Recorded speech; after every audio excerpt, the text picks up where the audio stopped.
Does that kind of answer your question? Yeah, I think it does, but I don't know.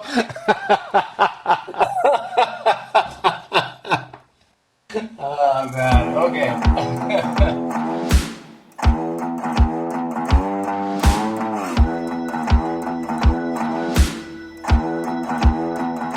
Welcome to Botox Cowboys. I'm Tyler Brooker, and I'm here with the best injector in the world, Andrew Dargy at the Aesthetics Coach.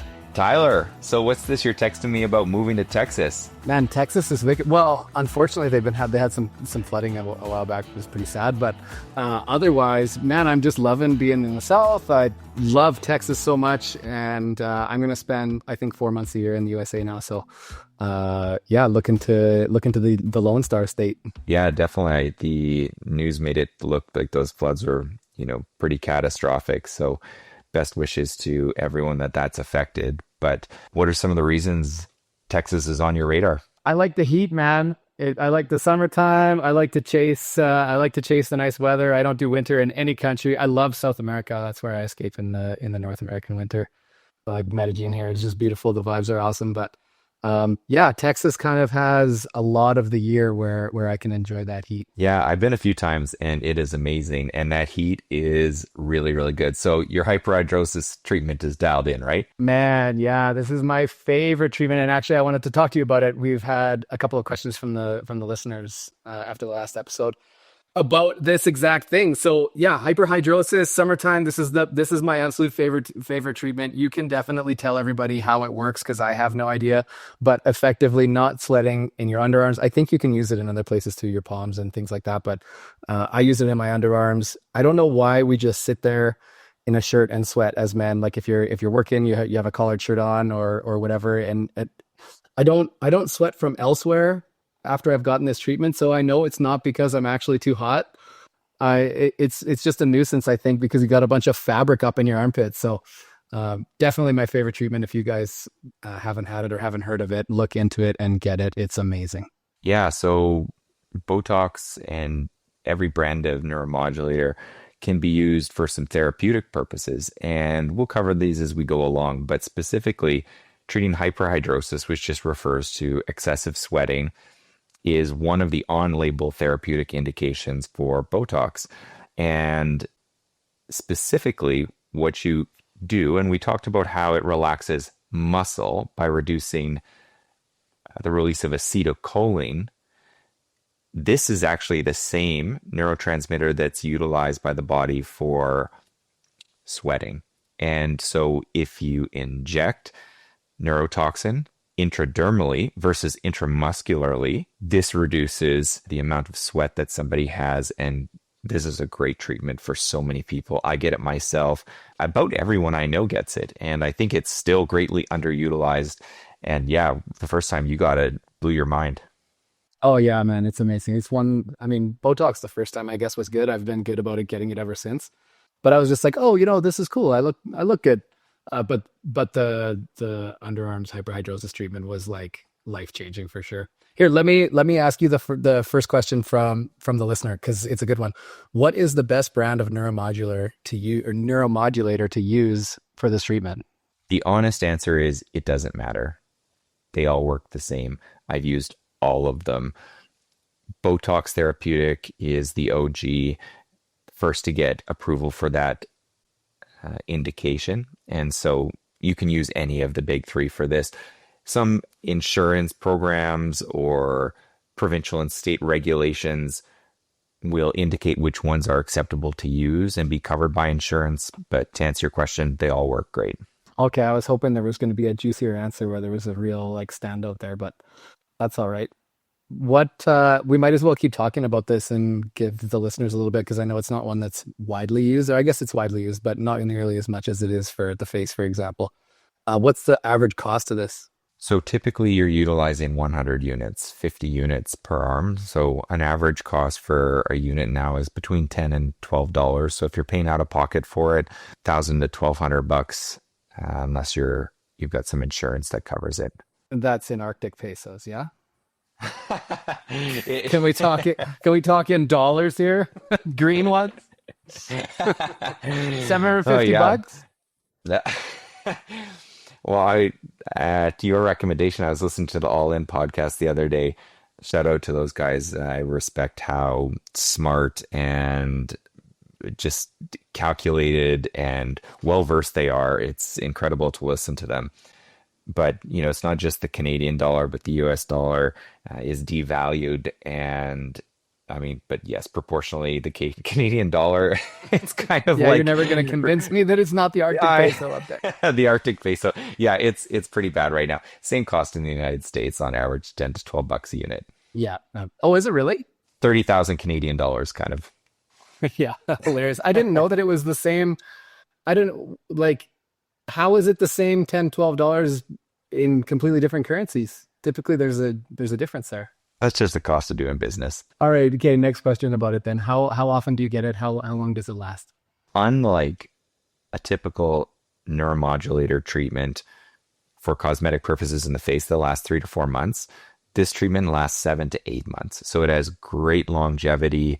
Do you notice how when it starts to wear off, you really, really, really start to notice that you're sweating? So that's something that every injector should be telling their patients is your brain recalibrates and gets used to just not sweating. So when it wears off, a number of people, if you haven't warned them, suddenly think, oh my goodness, am I sweating more than I did previously? No, you've just adjusted and this is going back to your baseline. It is so noticeable though. It gets me every time. But okay, this is the next question from our listener, which I love. So I did mention you can use it in other places like the hands and the feet. She would like to know specifically if you can cure underboob sweat. I saw that question. I had to. It's a very reasonable question. It's Yeah. just not a common one. So I've actually had it asked for, in the buttocks folds. People ask for this everywhere, just depending on where they sweat the most. So yes, you can utilize these medications anywhere you sweat. It's going to last the same duration. I usually set patients' expectations that, we typically start with 100 units to that specific area, but some people require a little bit more just depending on the area that you're targeting. So yes, 100% hands, feet, to use the listener's term, under boob, all very reasonable. I love it. Okay, so anywhere you have skin, does it hurt? This is a good question that I get asked I will answer very it. often. I will Okay, answer go it. for it. Yes. Yes, very much. Get freezing. I don't know. Maybe I'm a total wuss, but it hurts if you don't have freezing. Yeah, we'll tell our listeners how it feels once you're frozen. Well, it doesn't feel like anything once you're frozen. Precisely. So this blows my mind. I have patients come into my clinic and sometimes we're doing a treatment and they said, man, I wish I could get that hyperhidrosis treatment. It's just so painful. And I kind of look at them and I say, tell me more. And they're like, yeah, it's so painful. It's intolerable because under the arms or hands is very sensitive.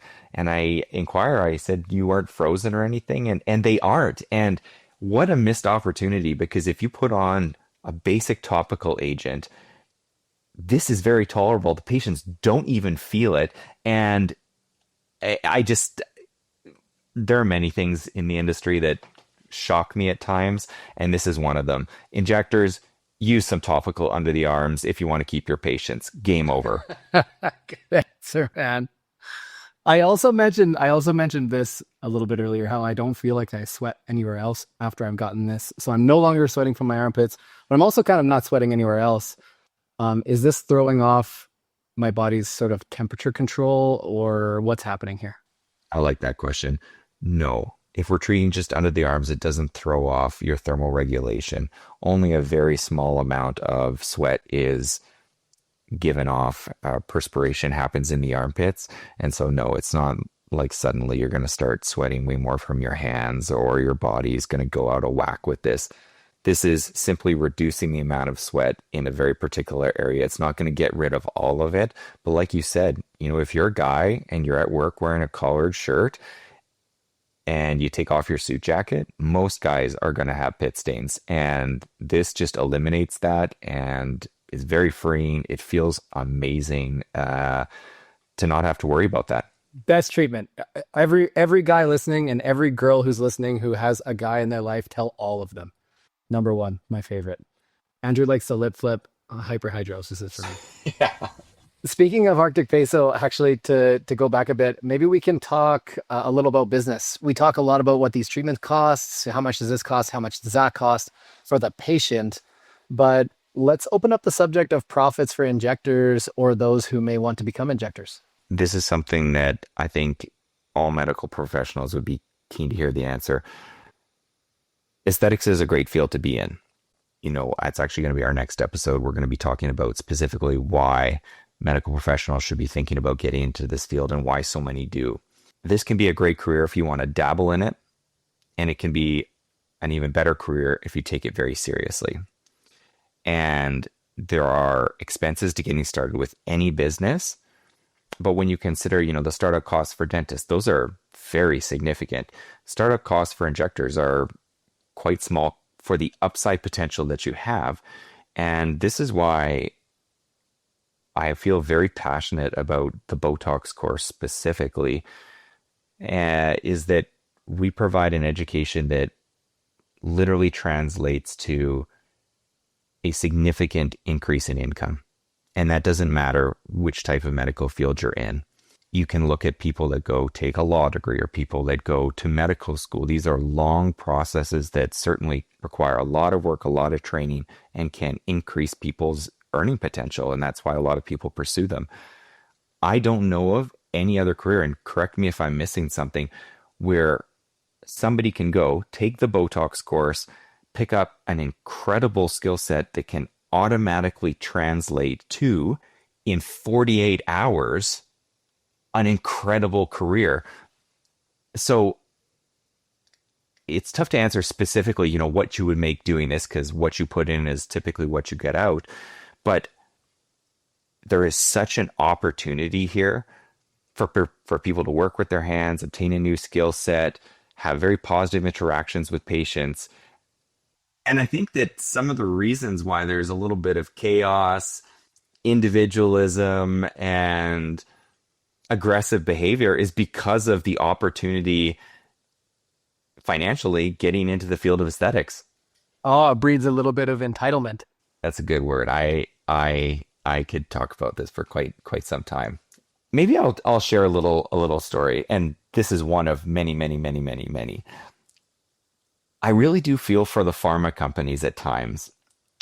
Through my work, either training individuals on their behalf, teaching across North America with the Botox course, or just, talking to colleagues around the world. It's very interesting to me how much people in the aesthetics industry expect from the drug companies without giving anything back. So, for instance, just the other day, I had a call from a friend of mine, and she's a skincare rep. And she asked for my opinion on how to manage a very stressful situation. And she was having a ton of pressure put on her from a very established clinic to just give them thousands of dollars of free skincare. And this is an account that hasn't ordered anything. And what they were going to do is they were going to go sell the product for a nice big profit. And this is not something that I can make any sense of. Is if you're going to ask for something, you got to give something. Isn't that crazy, Tyler? It's everybody exactly what we said on the last episode. It's champagne taste, box wine budget. They all give me all this stuff. I'll buy two. Exactly. And, she responded very professionally and, indicated that certainly some product support can be there, but you have to order some.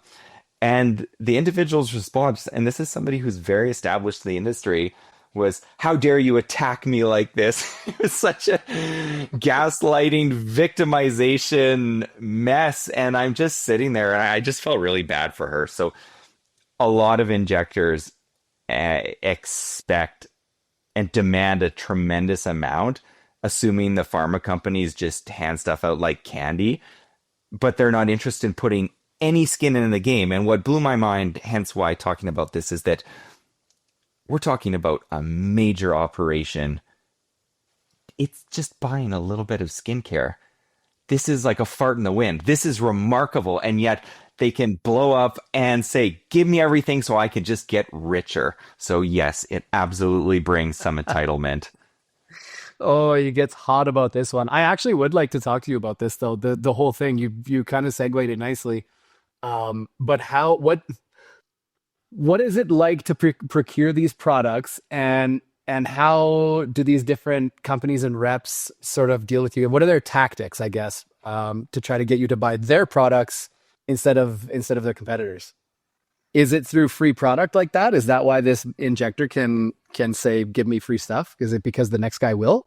Pardon, I don't know if there's a succinct or I would say efficient way that I can answer this question. In general, with injectables, there are many, many different options out there. And so pharmaceutical companies, they've got to produce a good product. They've got to put a whole bunch of literature and white papers behind it. And typically these organizations have some localized sales reps who are available to teach potential purchasers or medical clinics about the products. No, it's not directly about just giving free stuff, as the business doesn't work that way. In general, a company is able to support your practice the more you order from them. And this totally makes sense, whether it's with access to learning opportunities, access to speakers to help, tweak and advance their skill set, or educators that can come to their clinic to help them learn a new skill, marketing help. In general, I would say that the drug companies are very supportive and have people in the field who are there to facilitate learning opportunities for injectors and obviously facilitate sales. So it's pretty straightforward. And, clinics that order more typically get a little better pricing, as with any industry. But one of the things that always just really, really shocks me is just how much people demand without giving very much. And you think about a physician's earning potential and, investing a few $1,000s, they just ask for free stuff, and then they leverage it against other companies and say, oh, this company gave me this, this company gave me this. What are you going to do for me? Some people might say that's good business. And I couldn't disagree more strongly. I think that a relationship is really important, and being fair is something that's very honorable. And that just, yeah, I feel very strongly about that. And I think you have good relationships within the industry doing things that way, and everyone wins. How can people trust that they're getting the best product from their provider and not just getting, the product that has the best kickbacks from the different suppliers? I have some feelings on what I think the best product lines are in the market, and I know you've pushed me for the answer to that, and we'll do an episode dedicated to that. I'm trying for you guys out there. I'm trying. I know. I can do an episode on that. In general, every injector has their different motivations. Some are motivated exclusively by money. Some people are motivated exclusively by the results that they can provide. Obviously, the latter is a better approach, but some people just focus on the bottom line and they can't let go of it. And so it's really difficult because, we try and tell patients, hey, do your homework. But realistically, these are reading detailed medical papers, understanding the structure of the trials. Is this science, a good science paper, or a very low quality science paper? And it's really, really hard. And I would not expect any patient to have those answers. So it does require a little bit of trust. It's something that's very important to me in my practice, and every single one of my clients who I have very good rapport with would know that priority one is for me to educate them, involve them in their treatment plans so they know exactly what's going in their face. And I don't think it's unreasonable. I mean, frankly, I think it's totally reasonable for patients to ask, hey, what's this product and why are we using this versus another one? You should get a clear answer. I mean, typically people aren't going to talk about price. I refuse to use the cheapest products on the market because they're the lowest quality. And my objective is to give people the best treatment results that last. So in a sense, I would say people aren't typically picking based on, I think kickbacks is maybe the wrong word, but educational support and marketing help that many people are not so good at, that the pharmaceutical companies can help with. But certainly it's something everyone should be more aware of is, hey, is my injector just picking the product that's the cheapest out there? Because I know a ton of people that do it that way. Yeah, you got to ask your injectors. That is all for this week. If you have a story or question about aesthetics as a patient or a provider, we'd love to hear from you. You can ask any day on our website, BotoxCowboys.com, and every Friday we post a question on Andrew's Instagram @TheAestheticsCoach. Hit subscribe and download the episodes. And don't forget, this show is brought to you in partnership with True Story FM and produced by our very own Pete Wright, who still really needs Andrew to inject him. I gotta find out where Pete lives. I don't know where he's hiding in this world. We're just gonna have to go get him.